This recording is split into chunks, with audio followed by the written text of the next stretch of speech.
The sun was setting, casting long golden shadows over the quiet cemetery. Isabella, one of the most influential businesswomen in the city, walked slowly towards her son's grave. It had been years since she lost him, but the pain was still fresh, hidden behind her calm and powerful image. She had come here expecting silence, maybe a moment alone to remember. But as she approached, she noticed something strange. A young black waitress, dressed in a worn uniform, sitting on the grass beside the grave.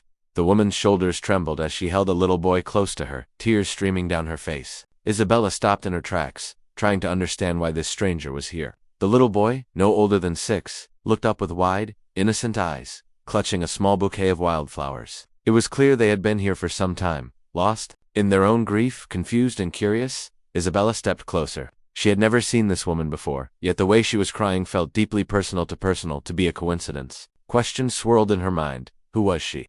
Why was she here, at this grave? And what connection could she possibly have to her late son? The waitress glanced up, meeting Isabella's gaze, her lips trembling as if she wanted to speak, but stopped herself. The boy's tiny hand tightened around hers, and Isabella felt an unexpected pull in her heart. Something told her this moment was about to change everything she thought she knew. Isabella stood still, her eyes locked on the scene before her. The wind rustled the leaves, carrying with it the faint scent of flowers from nearby graves. She had come to honor her son quietly, but now, she couldn't shake the feeling that this meeting wasn't just chance. The waitress avoided her gaze, wiping her tears quickly, as if ashamed to be caught. The boy pressed his face into her side, peeking out cautiously. Something about him stirred a memory deep inside Isabella. His dark curly hair, his curious eyes, they reminded her of someone, though she couldn't place who. Her mind drifted back to the years before her son's accident, a time filled with lavish parties, long business trips, and gaps in her knowledge of his private life. He had been young, independent, and secretive. Could this woman have known him? The waitress finally spoke, her voice barely above a whisper. I didn't mean to intrude. I just needed to be here today. She glanced at the boy, her hand tightening protectively around his shoulder. Isabella noticed the way the boy looked at the gravestone, not with confusion, but with a kind of quiet understanding that seemed unusual for a child his age. 1,000 questions burned in Isabella's mind, but her throat felt dry. She had faced hostile boardrooms and billion-dollar negotiations, yet in this moment, she felt strangely powerless. There was a story higher, one that connected this woman, her son, and the child, and Isabella knew she had to uncover it, no matter what it revealed. Isabella's heart pounded as she stepped closer, her heels sinking slightly into the soft ground. The waitress kept her head lowered, but Isabella could see the tension in her jaw. The boy shifted uncomfortably, as if sensing the unspoken weight between the two women. Did you know my son? Isabella finally asked, her voice steady but edged with emotion. The woman hesitated, glancing briefly at the gravestone before answering. Yes, but it's complicated. Her words hung in the air, offering no clarity, only deepening the mystery. Isabella's mind raced. She thought of the times her son had disappeared for days without explanation, returning with a smile that suggested he had secrets. She had always assumed it was part of his youth, maybe a romance he didn't want to share. But now, standing before this woman and child, those assumptions began to feel dangerously incomplete. The waitress' hands trembled as she brushed dirt from the boy's sleeve. He was a good man, she said softly, almost to herself. He helped us when no one else would. Isabella caught the flicker of pain in her eyes, a pain that felt rooted in something far deeper than gratitude. In the distance, the cemetery gates creaked as the wind picked up, and Isabella felt an uneasy chill. She wanted to press for answers, but something told her that whatever truth lay buried here could change her life in ways she wasn't ready for. Still, she couldn't walk away. The connection between them wasn't coincidence, it was destiny, and it was closing in fast. The air between them felt heavier with every passing second. Isabella's eyes searched the waitress' face for any clue, but the woman seemed caught between wanting to speak and holding something back. The boy fidgeted, his small fingers tracing the carved letters on the gravestone, as if they were something familiar and precious. Isabella took a slow breath. Complicated or not, I deserve to know, she said firmly, her voice low but urgent. The waitress finally met her gaze, and in that instant, Isabella saw both fear and defiance. If I tell you, the woman whispered, you'll see him differently. You might not want to remember him the way you do now. A sharp wind swept through, scattering leaves at their feet, but neither moved. Isabella's mind churned what could possibly be so shocking, so dangerous, that this stranger would fear telling her. She thought of the little boy again, his resemblance to her son becoming more undeniable with every glance. The possibility forming in her mind was one she couldn't bring herself to speak aloud. The waitress looked around, as if making sure no one was listening. There are things you don't know, things he never told you. And some people would do anything to keep it that way. Her voice trembled, but her grip on the child only tightened. Isabella's pulse quickened. The wind howled through the trees, and the shadows around them seemed to deepen. She knew they were standing at the edge of something that could change everything.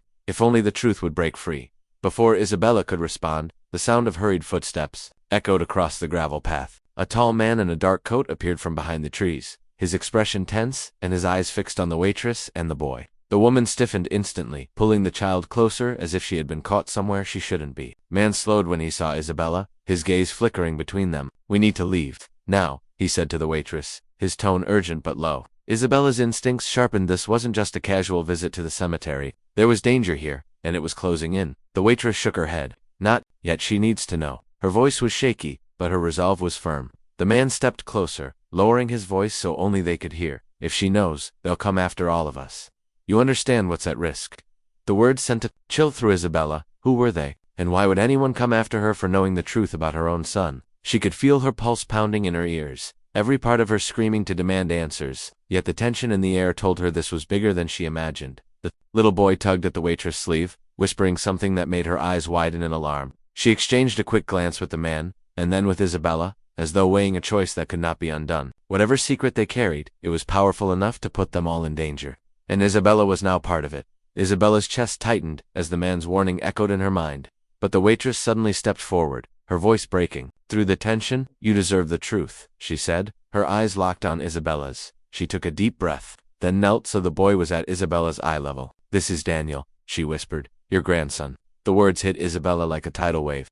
Her breath caught, her knees felt weak. She stared at the boy, the same deep brown eyes, the same quiet determination she once saw in her son. Memories of his secretive smiles, his unexplained absences, suddenly made sense. He had a life she never knew about. The waitress' voice trembled. "He promised to tell you, but before he could, the accident happened. After that, I didn't know if you'd accept him or me." She wiped her eyes quickly, as if bracing for rejection. But before Isabella could respond, the man in the dark coat spoke urgently. "We have to go. Someone's been watching us. If they find the boy, they'll use him to get to you." Isabella's heart pounded. The grief she had carried for years was now tangled with the sudden fear of losing the only part of her son she had left. She reached out and pulled Daniel into her arms, a fierce protectiveness rising inside her. "Then we leave together," she said firmly. The waitress looked shocked, but relieved. As they turned to leave, Isabella caught sight of a figure in the distance, watching silently, and she realized the danger wasn't over. It was only beginning. They moved quickly down the narrow cemetery path, the crunch of gravel underfoot mixing with the pounding of Isabella's heart. The shadowy figure didn't follow, but she could still feel the weight of unseen eyes. The man in the dark coat led them to a quiet street where a car waited, engine running. Once inside, the waitress Mara finally let out a breath she seemed to have been holding for years. As the city lights passed outside, Amara explained everything. Years ago, Isabella's son had met her while volunteering at a small community cafe. Their friendship grew into love, but he feared his family's powerful world would reject her. When Daniel was born, he promised to introduce them, but fate had stolen that moment. After his death, Amara kept their secret, wanting to protect her son from the media and those who might exploit him. Isabella listened in silence, each word breaking down the walls she had built around her grief. She realized that in losing her